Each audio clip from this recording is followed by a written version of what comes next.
رشتوں کی دنیا میں بھائی کا رشتہ سب سے مضبوط اور انمول مانا جاتا ہے۔ جب وفاداری، محبت اور قربانی ایک ساتھ مل جائیں تو بھائی بھائی کے لیے ڈھال بن جاتا ہے۔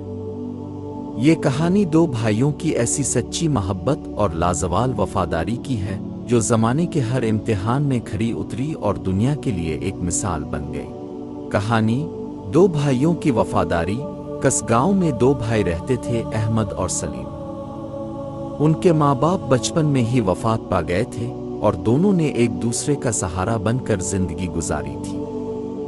دونوں کھیتوں میں محنت کرتے اور جو کچھ کماتے برابر بانٹ لیتے۔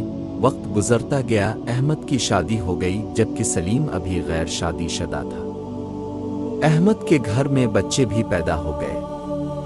ایک رات سلیم نے سوچا، میرے بھائی کا خرچ زیادہ ہے، بیوی بچے ہیں، میں اکیلا ہوں، کیوں نہ میں اپنے حصے کا کچھ حصہ بھائی کو دے دوں تاکہ اس کے لیے آسانی ہو۔ چپکی سے رات کے وقت سلیم گودام میں گیا اور اپنی فصل کا کچھ حصہ احمد کے گودام میں ڈال آیا۔ اس رات احمد بھی بیدار ہوا اور اس نے دل میں سوچا، میرے بھائی اکیلا ہے، کل کو اسے سہارا دینے والا کوئی نہیں، مجھے چاہیے کہ میں اس کا خیال رکھوں۔ پھر وہ بھی چپکے سے اپنی فصل کا کچھ حصہ سلیم کے گودام میں ڈال آیا۔ ایسا کئی دن چلتا رہا۔ دونوں بھائی حیران تھے کہ ان کا اناج کم ہونے کے بجائے جتنا ڈالتے اتنا ہی رہتا ہے۔ ایک رات دونوں بھائی ایک دوسرے کے گودام کی طرف جا رہے تھے کہ راستے میں آمنا سامنا ہو گیا۔ جب حقیقت کھلی تو دونوں کی آنکھوں میں آنسو آ گئے۔ وہ ایک دوسرے سے لپٹ گئے اور عہد کیا کہ ہمیشہ ایک دوسرے کا خیال رکھیں گے۔